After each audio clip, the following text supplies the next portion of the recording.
Грчката компанија не можела да обезбеди кредит од банка за да го гради Чебрен. Ова беше една од многуте работи кои ги набреа министерката Шукова како причини зошто и 14-тиот тендер за хидроцентралата заврши без успех.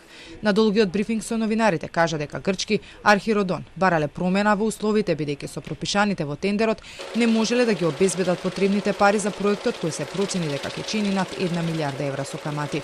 Знаете дека беше ковид кризата, знаете дека беше енергетската криза, се променија условите на пазарот, најверојатно тоа имаше влијание. Но спомена и дека имало голем притисок во јавноста од страна на експерти. Чебрен да не се дава во рацете на странци, туку државата да го гради сама и дека можно е сето ова да влијало на одлуката.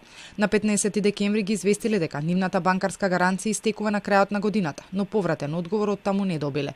Комуникацијата за овој децениски проект генерално се одвивала преку мејлови. Банкарската гаранција од 1,4 милиони евра нема да се активира затоа што компанијата не ја повлекла понудата, туку едноставно не го потпишала договорот во утврдениот рок. Што ќе се случува со Чебрен? Шукова рече дека за тоа најдобро е да решат експертите од областа на енергетиката. Долги години помина да седнат и да видат, да размислат како треба да се одвива овој процес понатаму. Дали треба да одиме повторно со нова тендерска постапка за концесионер или треба да оставиме да го гради државата. Откако во септември на седница се донесе одлука грчката државна компанија за производство на енергија да го гради Чебрен, владата беше повеќе од сигурна дека овој пат проектот конечно ќе успее. За 20 години се променија повеќе владини гарнитури, но ниту една не успеа да ја изгради централата на Црна река.